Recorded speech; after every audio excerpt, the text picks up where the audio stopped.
Lania Knight writes fiction, nonfiction, and poetry. Her most recent book is a collection of essays, There is Fire Here. She holds a PhD in English literature and creative writing from the University of Missouri and lectures in creative writing at the Open University. So, Lania, over to you. Thank you, Marshall.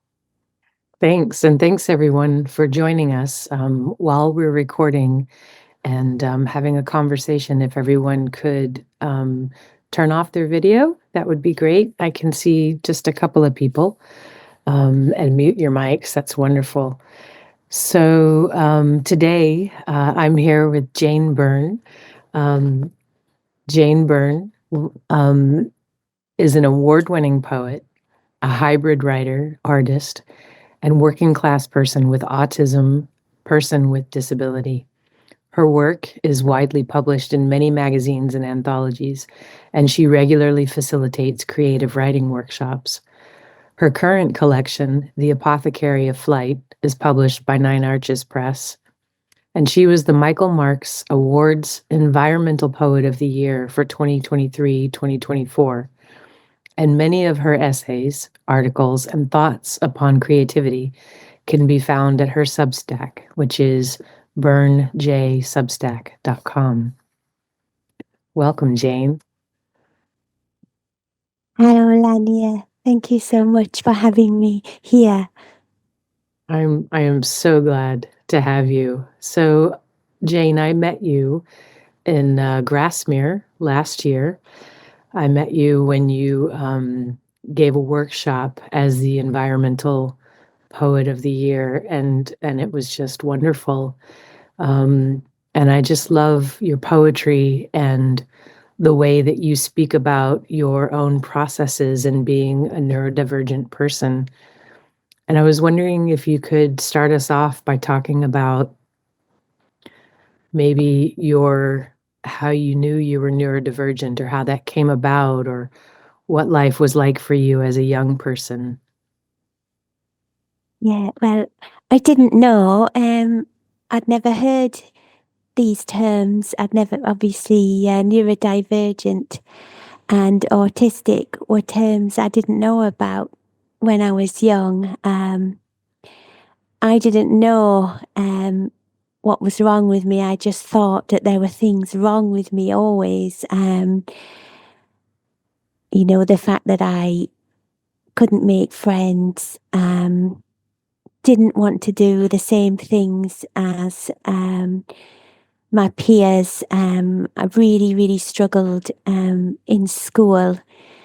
I was just called a daydreamer, willful, ignorant, a whole manner of words like that. School was a bit of a blur for me. I didn't do well at school. I spent most of my time staring at a spot on the ceiling until home time, and would go home unaware of really what had gone on in the lessons. It wasn't that I couldn't learn. I loved reading by myself, drawing by myself, thinking by myself, making little things, bits and bobs by myself. What I couldn't deal with was a classroom of people, and it was a difficult time. I was frequently bullied and taunted for being weird, as I used to call it, weird or mental. They're the insults that have often been thrown at me, and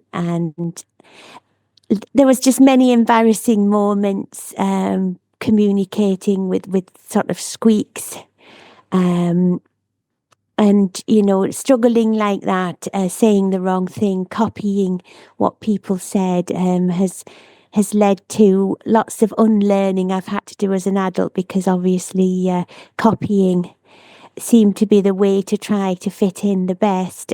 So school was a bit of a blur for me.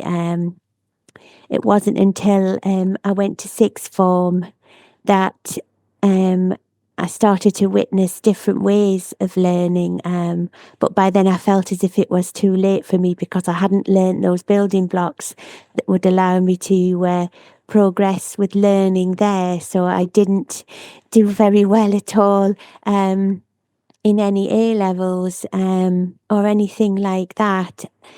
And it was at sixth form that I actually came in contact with a teacher. It was the English literature teacher.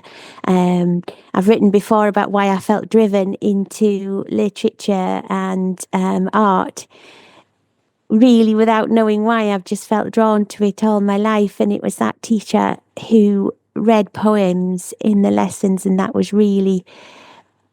was the first time I ever came in contact with contemporary poetry. She was a fan of Betterman and Heaney and Stevie Smith, and would read their poems, and it was a bit of a overwhelming experience to come into contact with those things. The only other poem I'd ever seen before, there were two poems by Keats, which I'd read as a child, and I thought that was poetry. That was Meg Merrilies' An Ode to Hope. I thought that was what poetry was. So meeting contemporary poetry was quite an experience. But it wasn't until I was 23 that I actually found the courage to purchase a poetry book. That was the first anthology. It was an anthology of love poems, and it had a poem in it, the one about being on cope, and that was a real mind opener, because I could actually understand what was going on in the poem, and the language seemed so accessible. So it kind of stayed with me a little bit, but I had a lot of catching up to do with reading and education, everything I felt that I've missed. I've had to work really hard on to catch up on. I've had to overcome a lot of barriers with reading that I still have to face now. I'll get about between 5 and 10 pages in, and I'll experience a reading shutdown, which is really distressing and frustrating when your desire is to read. So it takes me a long time to work through books, because I have to go back and unpick sentences. I get very sort of intricately obsessed with digressions and meanings and etymologies, and then the whole book has to fill up with scribbles and highlighters and side notes and interpretations of what I think a particular sentence means. So working my way like that, it wasn't really until my 40s that I started to believe I could actually write things, which I did very privately. And then it wasn't until my sort of mid-40s that I really started to try and go out there, and accidentally met some other poets at a local poetry slam in the local library. And from there on in, I realised that other people wrote, and it wasn't just sort of a dusty attic in Oxford that had a poet inside of it. I had a lot of preconceptions myself about poetry, because it wasn't something that was really put out there for the likes of me. Right. But so please do stop me, because Well, I was wondering, since we've been talking about reading and writing, if you might read one of your poems for us. I'll just share my screen so that others will be able to maybe follow.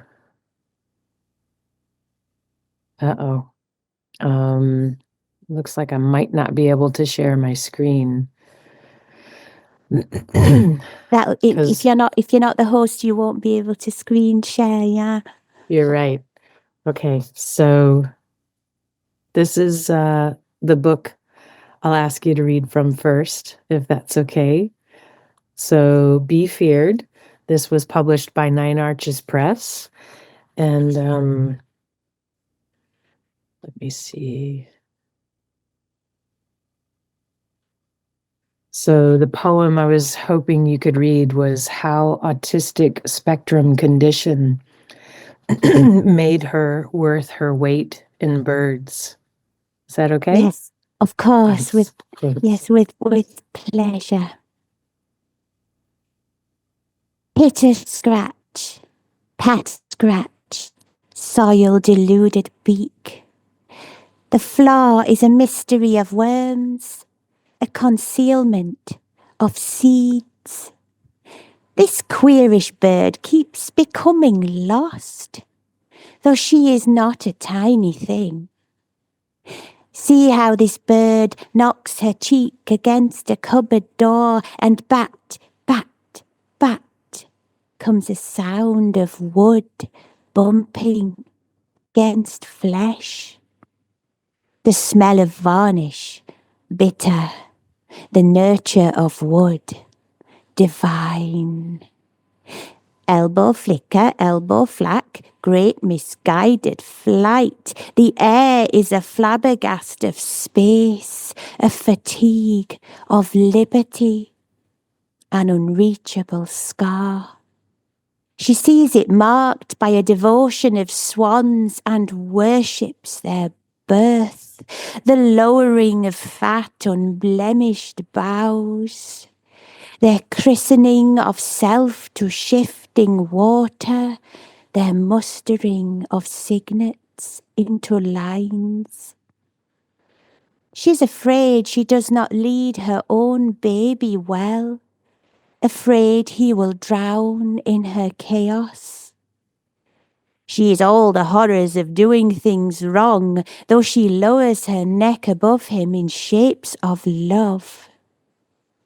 What sort of bird might she be? Not the harsh slice of gulls. She did not abandon her chick to sheer cliff, would never risk his unflight fall, nor his mites casting to jaws of rock. How she fluffs around this treasure. Woggle, squat, scuffle, crouch, bulk, resigned frame. The floor's moor is a complex of heather, peeps of mottled plume. This bird is folding upon a stool's perch. Look how she has laid the addled shell of her head to the length of the table's slab. This bird has ways of guessing wind, though she is not a free thing, and press, press, press comes lush, dull pain, a blissful blank, a bright nest in her brow. She muses upon the plunge of cormorants, needles stitching themselves to fathoms of salt. Oceans have no corners. Is the sea too big a space?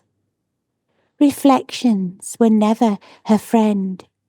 She spurs at the wrong ways repeating of herself. No matter how she swam, there would be no split from this clinging twin, the drag of her aping curse.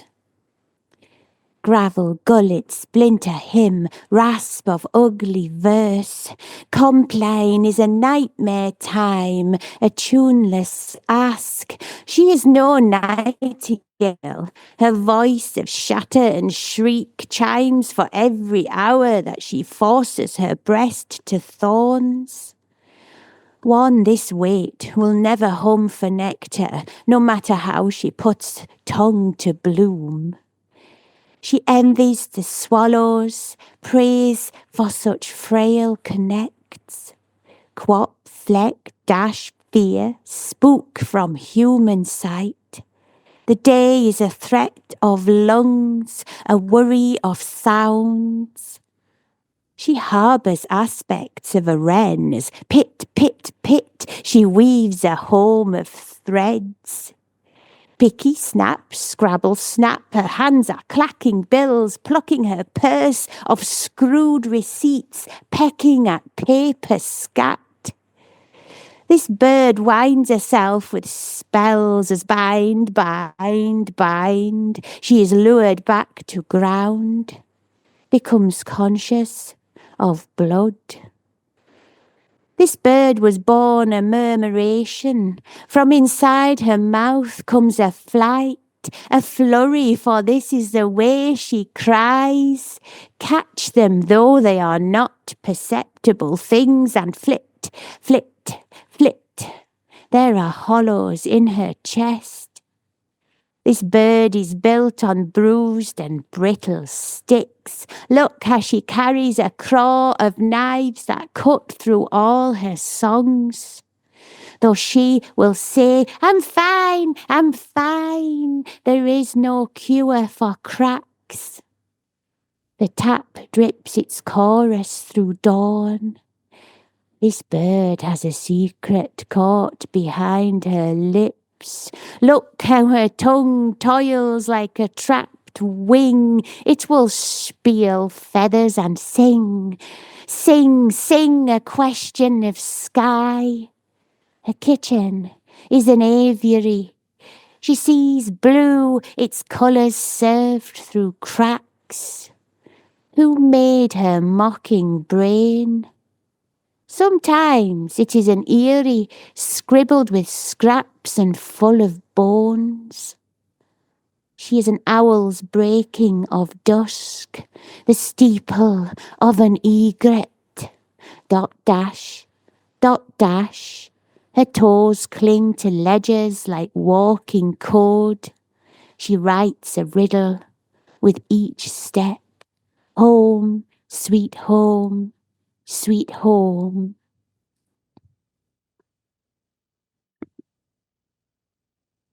Wow. Thank you, Jane. Oh my gosh.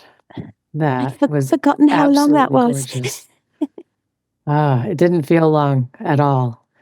That was just beautiful. I posted a link in the chat to this book. I'm sorry I wasn't able to share it. But wow. I It mean, was I'm sorry I couldn't share it on the screen, but that was absolutely beautiful. Could you tell us a little bit about how that poem is connected to your neurodivergence? Yes, I'm ever so grateful to Jane at Nine Arches for being prepared to publish work like this. My work, it came about because I've spent forever trying to work out who I am. And even now when I have my counselling sessions, I am still asking, who am I? Who am I supposed to be? And it often feels like there are so many different people wrapped up that I don't know which one is me. I've had to wear so many skins to try and fit in. I think that it's kind of like soaking up so many other bits of other people that I often wonder what's left. And when I try and think of myself, when I try and think, who am I? And am I like this? Am I like that? And obviously I love nature. And I spend a lot of time thinking about birds because they are so sort of easily accessed, even out of your own window, you see them. And that just started me off thinking, what if I could define myself as something else? Like, what if I was a bird? So then I started off on this really long adventure trying to pinpoint what bird would I even be?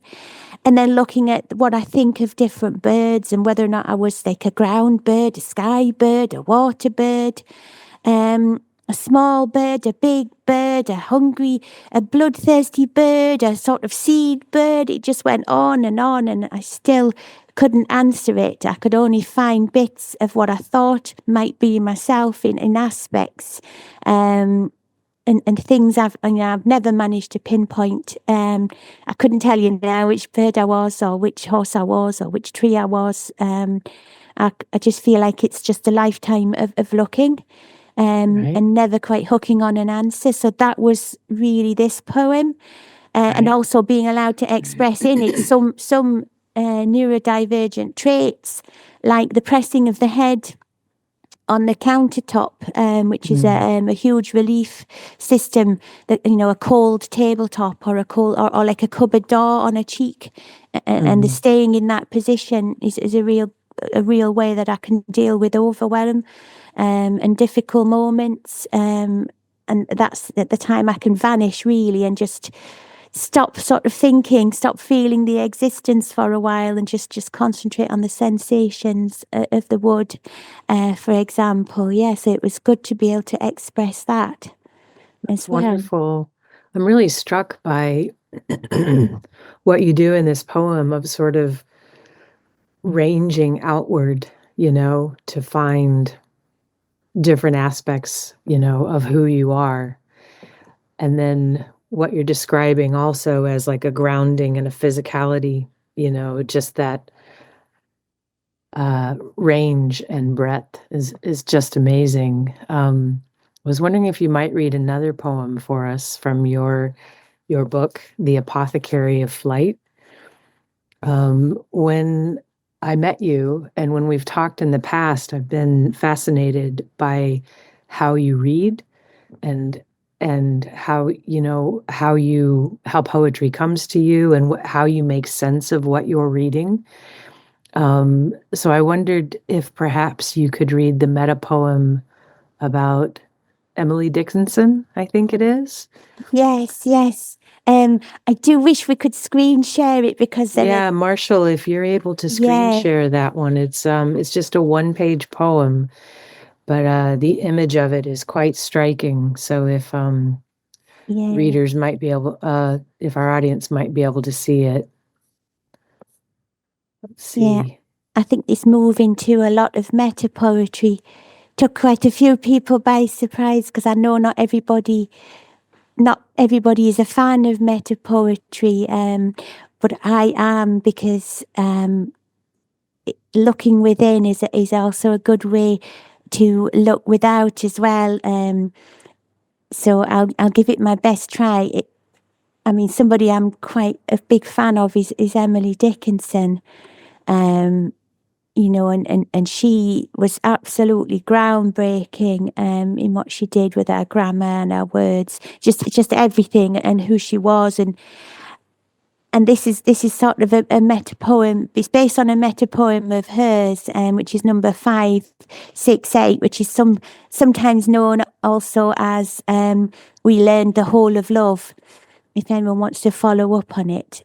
Yeah, Marshall, can you make it just a little bit bigger? It's kind of hard to see it there on your, maybe if you can just, increase just a little bit more and scroll down just a bit or scroll up, I guess, so we can kind of follow. Oh, that's, scroll up to the top. Great, thank you. Okay, Jane, I'll silence myself so we can all hear you. This is meta poem, Iteration, Dickinson, 568.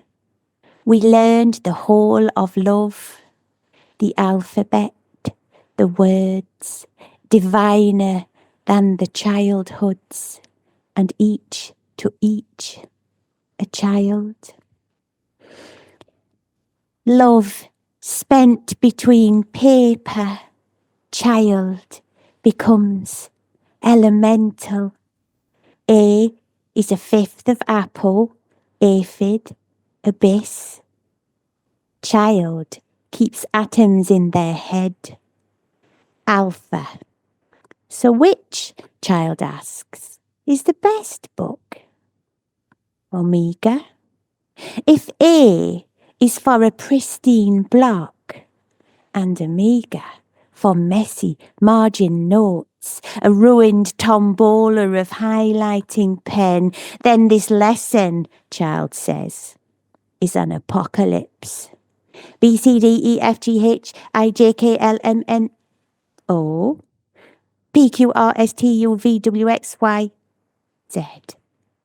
Each page a feather from an angel's wing, divine, falling upon incomprehension, unknowledge, made beautiful, made fear, courage, reified, is a shadow on the side of a horse in the shape of a fist. If reef, Scottish, obsolete noun, is the spoils of learning, then child are stolen from these books. If reef, German, adjective, is ripe, at last, then child's mind is ready. If re is somehow Latin, thing, then glorious, now they may speak such thingifications, and learning comes divine. Child is searching bone dry ground, pulling portents from gore. And careful now, child is hypothesizing, gerund, their way to truth. Truth, says child, is the presence of air, is the maker of flame, is written into each leaf's fold. Truth, says child, is possibly fallacious, not only to be found in God's garden, the snake's head, the oyster's eye. Seek the elucidation of scented library shelves, papyrus, plume, skin, and liquor scars.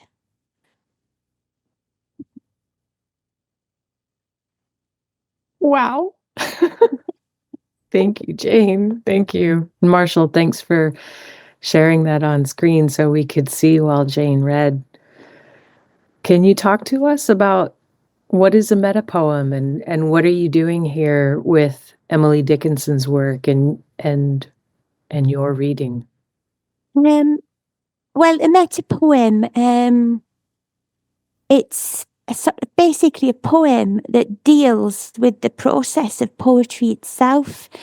It can be about the reading of it, the writing of it, the construction of language within it. It's basically looking at writing. So it comes from maybe the same area as like the Ars Poetica, but that is more an explanation of the art of poetry or what one believes poetry should be or how the reader should see it, rather than the real nuts and bolts, which is more what a metapoem is to me. I mean, there are other metapoems out there totally different to this, like, for example, The Thought Fox by Ted Hughes, which comes to it using the fox as a metaphor for where inspiration may come and may drift in from and how it might behave. So not every metapoem is the same, you know, and Emily was looking at sort of divine truths in work and stuff like that. And I just got a real kick out of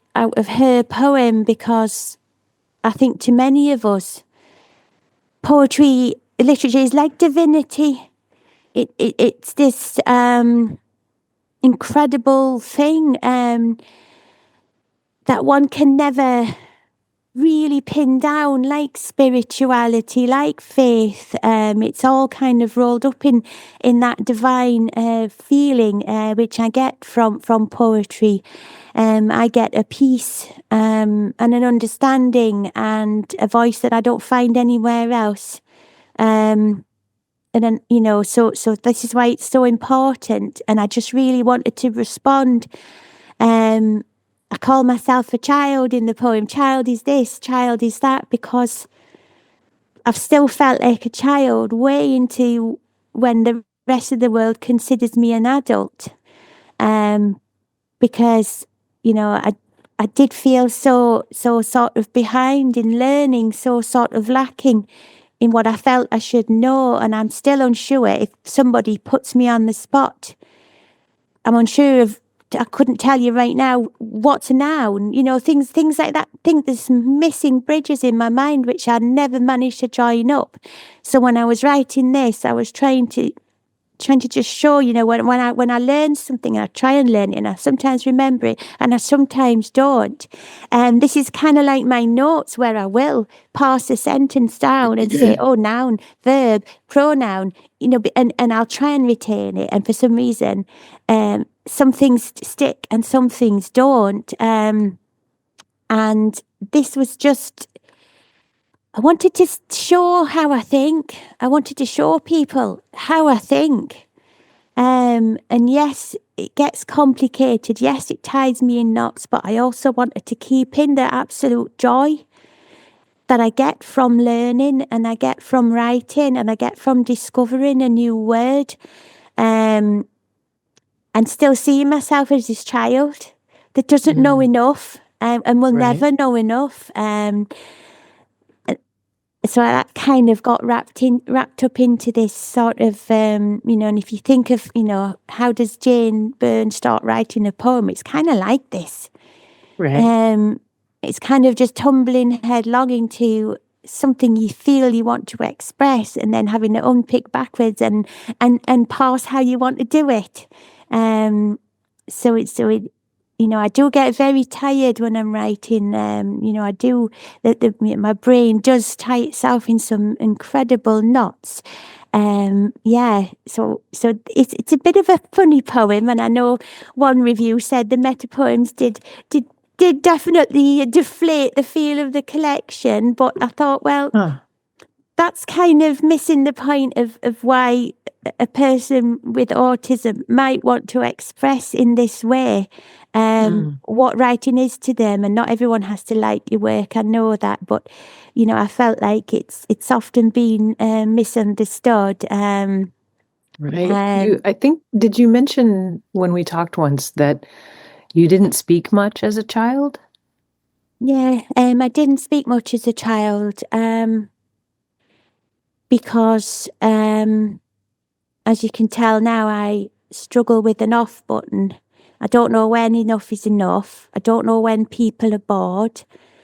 I don't know when I am dominating a conversation. And even now, if I'm in a workshop in person, I will apologise at the end of everything and say, I really want someone to tell me if I'm talking too much.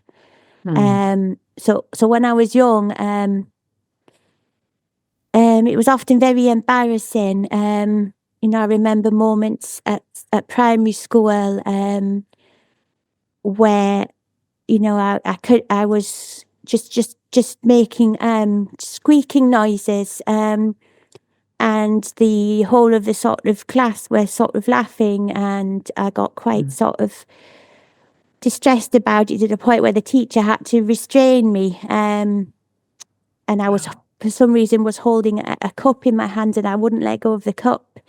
And it was very embarrassing when I look back on it now, but I can't change that. And a lot of my communication was just to repeat what people were saying, even if they were saying a terrible joke or something really, really bad. I would just repeat these things. And I suffer a lot of guilt about the things I said, because I thought that's what everyone said. Right.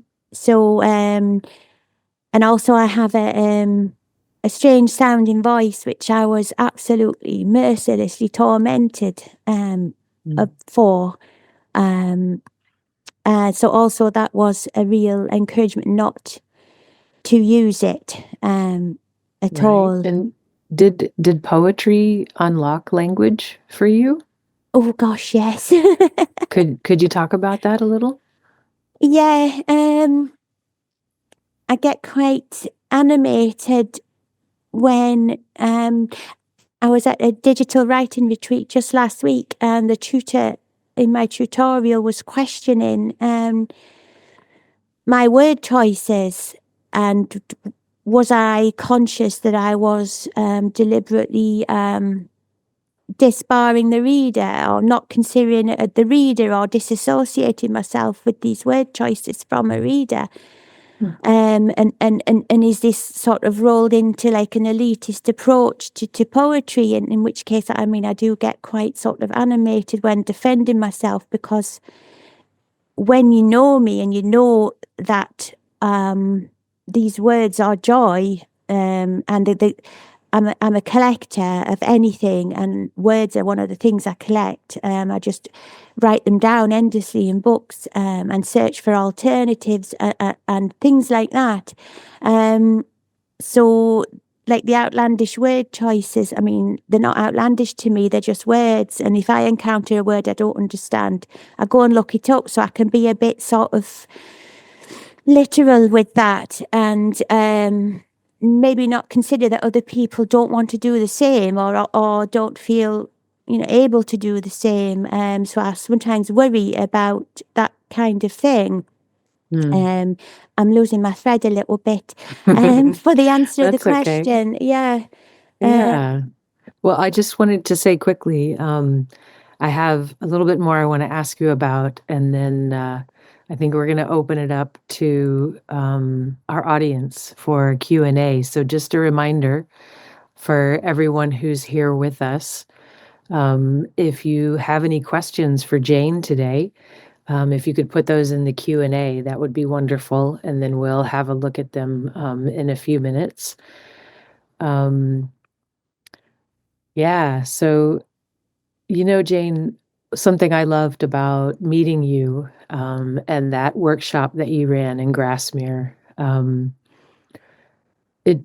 it felt like it was okay. There's something about you and your openness about your process and being neurodivergent that helped me feel like I could be whatever I was, even whatever I presented as that day, and that feels for me very connected to poetry, being open to what comes that day and what your mind is interested in and the words that and the images, that come to you. And I just wanted to say thank you because you have opened this space for me, and I'm sure for many other people as well, and I'm so sad to hear all the struggles you had as a child and a young person, and even the struggles that you continue to have now.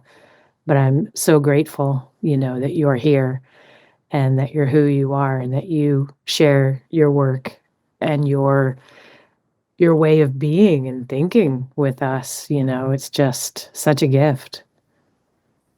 Thank you. It's a pleasure. I really, really, really struggle with, there's a lot of gatekeepering in poetry. There's a lot of getting very precious about what you think is your own.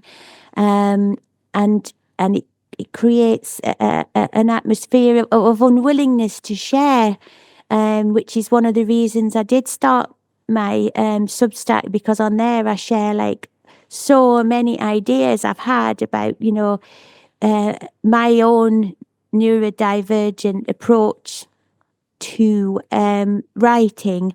And these are what I've thought, and this is what's helped me, and this is what I've explored, and this is what's been exciting. And I put it out there for free for anyone, in the hope that it might encourage someone else to feel the same.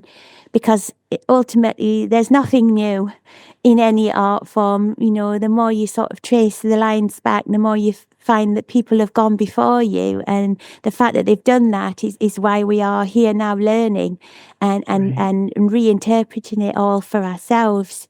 So I'm a real champion of especially people who can't find the permission to allow themselves to write as well, or to find the courage, or to think it's not for them, having been so nearly that person forever. I'm very lucky that I crossed that barrier somehow and was able to do so. Yeah.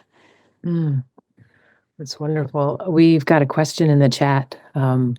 So Rachel has asked, are you inspired by any other neurodivergent writers or suspected neurodivergent writers? Yes. Hans Christian Andersen. Yes. Who, when people write, there's some books around about him now about the possibility of him also being a person with autism, a neurodivergent person. His fairy tales are an absolute glorious wonder of fearless joy and also fearless gore and fearless horror and fearless fear and fantastical things. So yes, him. Also very much the writings of Mervyn Peake, who I've just begun to sort of look into his life a lot more closely, and not only did he obviously write his famous Gormenghast books, which literally are just a block of poetry just wrapped up in a novel. And I've read articles saying, well, what is he supposed to be? It's too much poetry and too little this and I just think, oh, no, love, love, love. And also his poetry it is different to his books. Funnily enough, I find more poetry in his books than in his poems. But I still read them, and the life that he lived and the absolutely vast struggles he had with his mental health. Obviously, he lived in a time before there was a lot of knowledge about what was what was happening within his mind, but he did have some absolutely terrifying struggles. Struggled to place his work, to find homes for it, to all sorts. And I have been writing ekphrastic poetry to him, and that's the next pamphlet, which has just sort of come out for pre-order today with Tap Saltiri. I never thought those poems would find a home. If you ever thought poems were niche, it's those ones dedicated to but it's also given me a key, because I find that the work of others can act as a key. This is a really important thing to your own fluency. Because I've been writing poems to him for quite a long time, for some years, but they've kind of picked up pace a lot last year when I got my HEDS diagnosis, and I was struggling again, and I felt that I needed some keys to unlock some important thoughts that I was having, and it was particular lines I've chosen from some of his poems and some of his prose that have acted as keys to unlock. And sometimes I find that I need that, to help me reach a point because I have a lot of spaces in my mind which should have a bridge on and don't, and that's how I would describe my mind, as I cannot cross that bridge. And sometimes, the work of others will help me. Yes, he never recovered from being the artist in residence for Bergen-Belsen. That was the one job the War Office gave him. They wouldn't give him any of the other ones, but they gave him that one. And yes, he never ever recovered. But he'd been ill quite a lot of times before that as well. Yeah, it's a very sad story to approach with caution. Mervyn Peake, but also Lawrence Sterne. I wonder, obviously back in the 1700s when he wrote the incredible Tristram Shandy, of which, we think hybrid writing's new, and it so isn't new. My goodness, that was written in, I think it was it 1796 or 1797 or something like that he wrote Tristram Shandy, with its dots and its chords and its blank pages and its lines, and it's leaping from topic to topic, and it's never quite beginning and it's never quite ending. So Lawrence Sterne, another one. So wonderful. Well, we have another question for you in the chat. I don't know if you saw it. Dreykus says, as a neurodivergent poet, do you use paintings, as part of inspiration for a poem? And who, as a painter, do you like? Who you can envision being a poet, perhaps? Oh my goodness, that's a difficult question. You take it one little piece at a time. Gosh, I do sometimes get very, very involved with a painting. One, and they do sometimes lead to poems when I need to process what sort of thoughts and emotions that picture has inspired in me.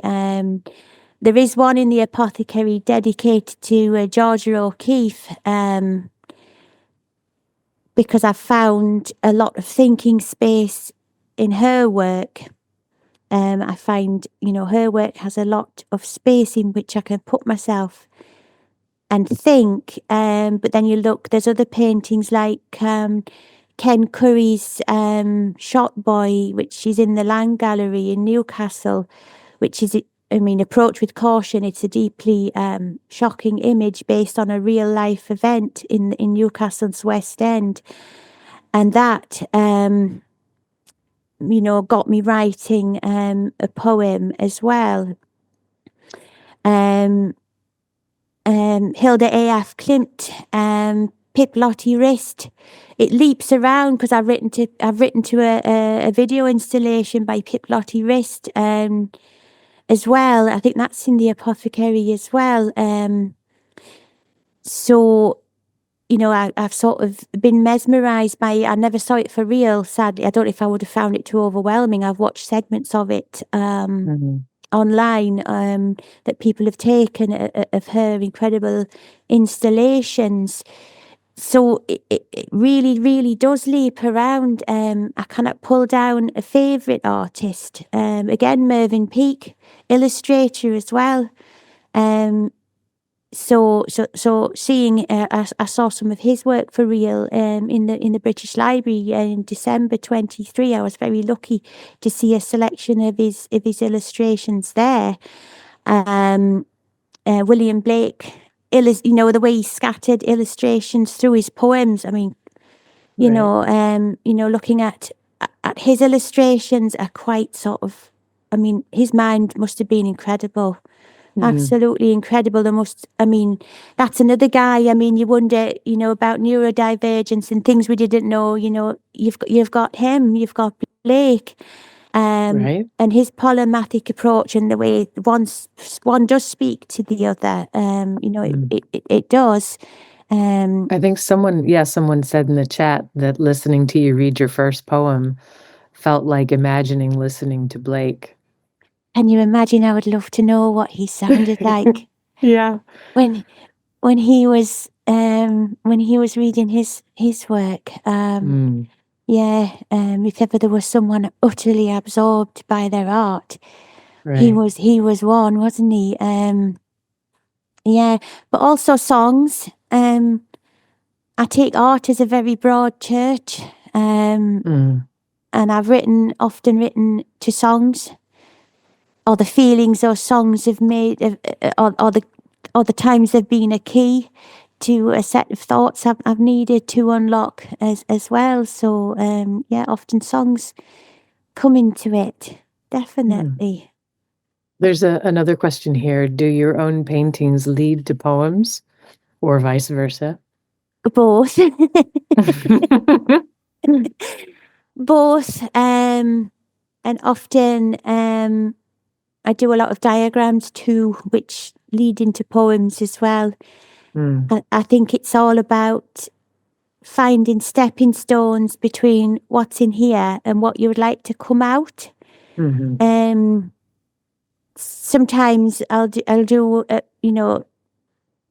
do a lot of asemic writing as well, which what is that? Asemic writing is in its most basic form, writing that kind of looks like writing but actually isn't writing. It's very, very interesting, and I often use asemic writing where you just allow like thoughts to just move across a page. So you're using a pen, you're ripping up paper, or you're scribbling things down, or you're running things with a paintbrush, or you're moving media across a page in order to begin to express something you're trying. Again, it's that trying to hook onto something. You're trying to hook onto. There's a wonderful. I think it's a Rebecca Larman poem where she says that the sky is hooking onto the horizon, and it's kind of a good descriptor for what I'm trying to convey. These art processes are hooks to pull you towards that horizon. Asemic writing is a really valuable tool for me, but as is all the other. I often draw in miniature as well, because it's also something that you think is this big is very, very small, and I draw it under magnifying glass. because these are also managing techniques that I find help me through the worst of my burnouts and overwhelms as well. So Sure. yeah. Wow. So we've got, looks like maybe one or two more questions in the chat from Rosie, and maybe something from Jess, but I know we're getting near the end, so let's have a look at these. Rosie says, I wonder if there are any poets who are not neurodiverse, which is a great question. Sometimes I wonder that myself. And Jess says, thank you. Recently diagnosed autistic. Do you think there are any poets who aren't neurodiverse? Is it, have you come across any neurotypical poets? No. Well, the thing is, I have trouble when I first had my diagnosis and I used to read what people were writing, and again you're sort of mirroring, because straight away there's a whole group of people I need to fit in with. And I used to come across this sort of very divisive statement, which was neurotypical or neurodiverse. What is neurotypical? Yeah. Can somebody answer that? And I don't think there is an answer, because I think everyone, I mean, we're completely unique each, and so how do you ever define a neurotypical in the first place is beyond me.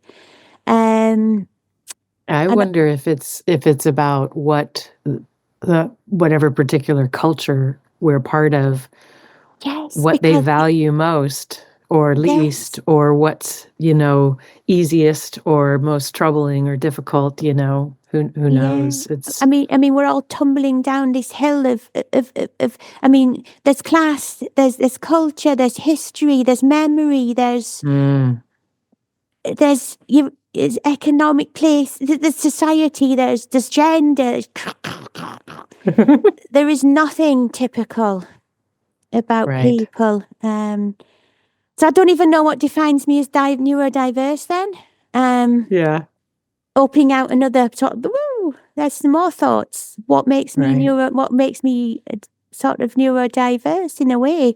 It's a very interesting question, and one I don't know how to answer. Yeah.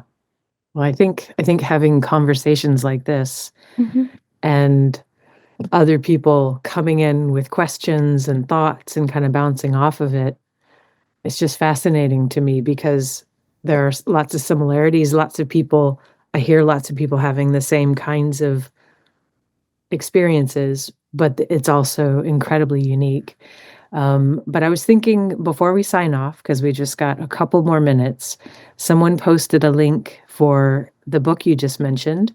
Could you tell us a little bit more about your new book that's coming out, and is there going to be a launch event or anything? There is. It's going to be, I call them live launches, which is silly because I just mean in person. Okay. Like an alive person. So there's an alive person launch in Edinburgh on the 3rd of April. I think there's a gallery there called the Fruit Market. Okay. I should have better info, but it's there. But it will be on the Tap Saltiri social medias. I don't know about an online one yet. And also there's the vague possibility of one in Ireland, which is, I mean, can you imagine? Wow, that would be something to travel there. So it's very new. It's just been announced today. Yeah, so it's quite fresh. But they really were, poems that I really needed to express my absolute gratitude to Mervyn Peake for writing what he did. It came from a long period of thinking about place writing as well, which might not immediately make sense. But when I've been considering what place writing means to me, or means to the wider picture of accessibility, then place writing, I also count places like all the places of Middle Earth in Tolkien's work, and all these other places to Gormenghast, to Earthsea, places that have meant such a lot to me. They can't not be real. They're real for me. So I include them in the genre of place writing. And it was just looking again around, that as a notion, which then led me to look at his lines, which then led me to use them as keys and sort of move away. But essentially, it came from an idea of place writing, placing myself in there. It's kind of this like metaphorical place, but no less real for that. That helped me to write these poems, and they are quite dark. That also reminds me of the book about whaling. Yes. Which was your pamphlet that was published as environmental poet. Like that was part of the award, and how you talked about imagining those places, I think when it was John Aitchison wrote to the Michael Marks people and asked them to ask me when I had been to South Georgia, and it was the biggest compliment I think I've ever had. Because I'd never been, and it was just, I felt like it was such a compliment to the amount of research that I'd done in order to distill it out into those small number of poems.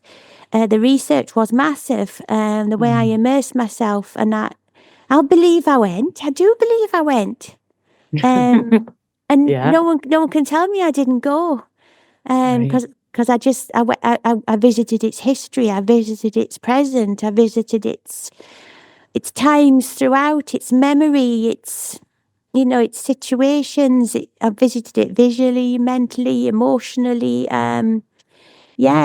So it was a wonderful compliment that everybody believed that I had been. That's wonderful.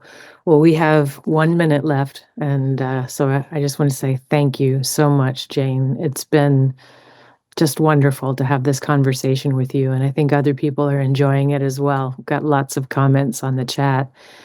And just to say that next week, Sam Meekings will be in conversation with Lou Tanjor, and hopefully see lots of people there.